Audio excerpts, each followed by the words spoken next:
I may be slightly too optimistic when it comes to Marvel and DC lately, but I think both companies definitely have the ability and the potential to bring their movies back into the space that most fans of the comic books and moviegoers want to see. There's been some changes, not all the changes people like, but again, I think there's some wiggle room these companies have to return to form and give the fans what they want.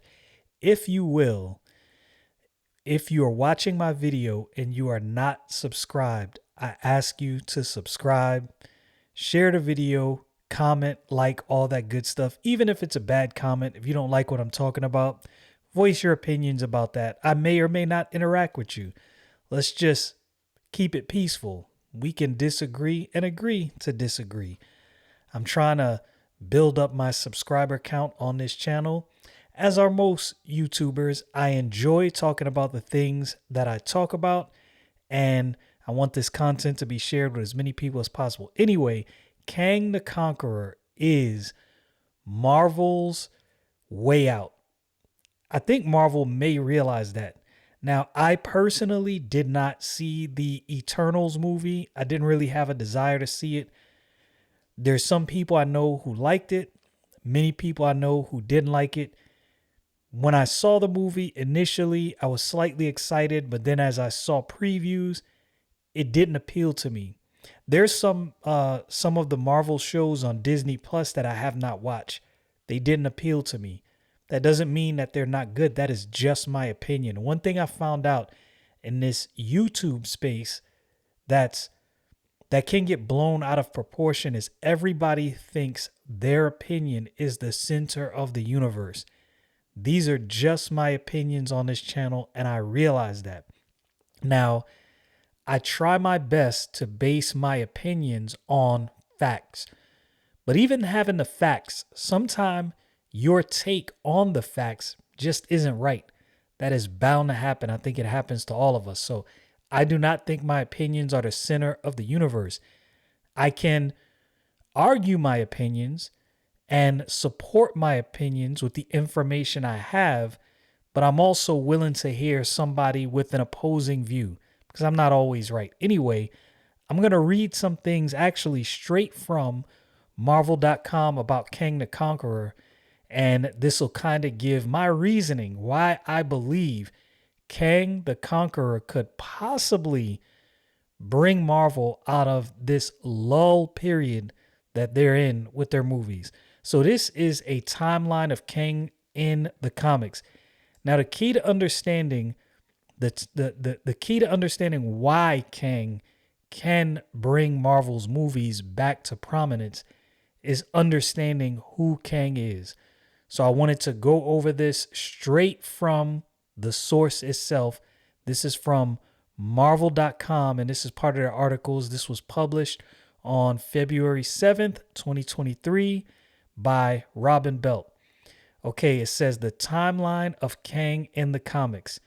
See where and when Kang and his variants have conquered time and space. So we all know that when you deal with time events when it comes to traveling back and forth in time in comic books, it presents you with a myriad of opportunities to reboot. And when you're dealing with the multiverse, that presents a plethora of ways you can go, directions you can take. You can really retcon something without fully flushing out or explaining why or how you retcon that. And you can use time to do so. Now, this isn't always a good thing because some comic book companies and some creators have used that as a crutch for constant reboots. And trust me, I know and I understand this is definitely a problem, something that when abused, it actually gets annoying. Okay, so Kang's first appearance was as Pharaoh Ramatut in Fantastic Four number 19 in 1961. Here's why this matters. When you have a character, a villain like Kang with that much history, translating that to cinema, there's a myriad of things you can do. And there is a gang of material you have to pull from because you have years of history. This is, I think this is what made comic book movies initially, or let's say the launch of the Marvel Cinematic Universe, this is what made that so good. They launched with Iron Man. Iron Man had so much history they could pull from that really there was a bunch of directions you can go in. It's just a matter of what would be pleasing to the fans, easiest to represent in cinematic form, and make money. Look, you have to understand that these companies are out to make money. You might not like that, but if a company, a big corporation is making a movie and they don't make any money, why are they in business? Now, you could call into question why both DC and Marvel has made some of the decisions they have made, because it definitely, as of lately, hasn't made them as much money as they received in the past. So that's definitely an argument you can make. Okay, the first appearance of Kang the Conqueror as Kang the Conqueror was in Avengers number 8 in 1963. He appeared in Mortis Major, Bid for Power, in Avengers Forever, 1998, number 1. Meet the Council of Kangs, Avengers number 267 in 1963. Marcus Kang and the Kang Dynasty, Avengers number 41 in 1998. Who is Iron Lad, Young Avengers, number 1, 2005. Kamala Kang mashup, Infinity Wars, Infinity Warps, number 2, 2018. Kang the Elder versus the younger Kang the Conqueror, 2021. That was number 1. Okay, and this article kind of breaks down a timeline of Kang. So if you understand this, if you know these things, then there are certain things you will see in the movies and you will kind of get the inclination like, oh, they're pointing to this. And this is why I think they can actually do some good with Kang the Conqueror. And he, realistically, now some people may disagree, he can actually turn out to be a more formidable foe than Thanos if they play this out right. Now, I don't know if they're going to take the same route they took with the first phase of Marvel, rolling out these movies, having all of these things connect, leading to this greater story. But I think, as I said, Kang definitely presents them a unique opportunity to do just that. Okay, the history of Kang the Conqueror. Did you know there are countless variations of Kang across the multiverse, menacing Earth's heroes throughout time, journey through through Marvel with the Master of Time. Okay, so we see him as Rama Tut in his first ever appearance, an alternate timeline Kang was an anachronistic villain who held the Fantastic Four captive in ancient Egypt.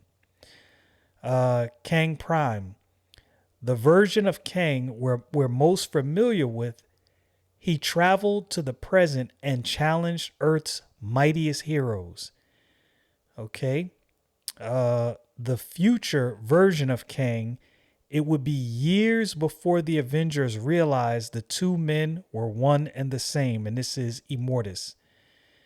Kang Infinite, a gathering of Kangs across thousands of different timelines that are variants of the original, and this is the Council of Kangs. Scarlet Centurion, a moniker used for a variant of Kang and his son Marcus Kang during the Kang Dynasty arc. A member of Young Avengers, this is Iron Lad, a member of the Young Avengers, this version of Nathaniel Richards proved that Kang wasn't always a bad guy. Kamala Kang, imagine this Miss Marvel plus Kang equals Kamala Kang. Kang the Conqueror. Across all timelines, one fact is absolute: time means nothing to Kang. So, all of these different versions of Kang and all of the things he has done, and all of the ways they can tie this in, and the way they can use this to bring in mutants, because we know we haven't seen that. Disney bought Fox, so now they have rights to the X-Men. So now there are characters they can bring in that they couldn't use before. And I think, again, this presents a great and wonderful opportunity for Marvel to take advantage of this, bring in these new characters with some good storylines, pull from the comic books. And, I wasn't so mad with the Infinity War and how it pieced together different stories, brought them together in a decent way that I enjoyed leading up to Endgame. The one gripe, and I try not to make my comic book videos too much about complaining. I just want to make it about my joy and love for comic books.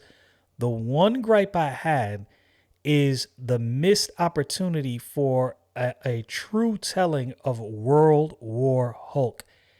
And in Doctor Strange Multiverse of Madness, we got a glimpse at the Illuminati. If you don't know anything about the Illuminati, I would definitely go watch some videos, look that up.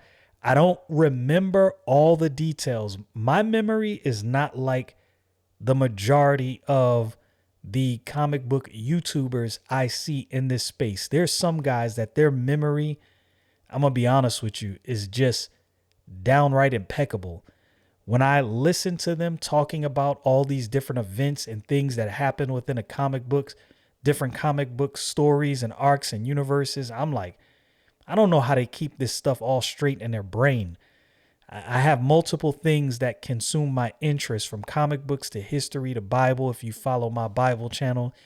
And it's hard to be laser focused on one of these things so much that I, memorize things ad nauseum. I'm being honest with you. That is not me. I love comic books, but I've never been one for just root memory. A lot of things I have to look up again. Like, oh yeah, I do remember that. But I think one of the things they can do, that's what I was getting to. I said all of that. One of the things they can do with Kang the Conqueror, especially if they bring in mutants and if they bring in the Fantastic Four and Doom, is they can get to the Secret War. Now, the Secret War. Okay, so when I found out that Marvel was moving toward the Infinity War, like the first time I saw Thanos on screen, I almost lost it. I was like super excited. As a comic book geek, can you imagine? In my mind, I was like, can you imagine 13-year-old me seeing Thanos represented on a big screen, like in a good way? Oh man, that was like the icing on top of the cake. It was just so good. I think they can do this same thing with the Secret War. If Marvel finds a way to play these new group of phases out until we get to the Secret War, now there's some things they definitely have to correct, and this is where the multiverse and the timelines come in again. I'm not a huge fan of the abuse of multiverse and timelines for constant reboots, but sometimes reboots are necessary when let's say you've had some people who have handled the comic book space on the silver screen and they didn't really do it justice, or they didn't do it with care. In situations like that, I think a good reboot and a good use of time and a multiverse is warranted. And I'm here for it. I have no problem with that. I think they can do that. I think they can move to the Secret War. And I think if Marvel actually does that, if they use this opportunity with Kang the Conqueror and time travel and the multiverse and move toward the Secret War, which I get the inclination that that's exactly what they're going to do, I think a lot of people will be surprised and pleased if they actually pull it off.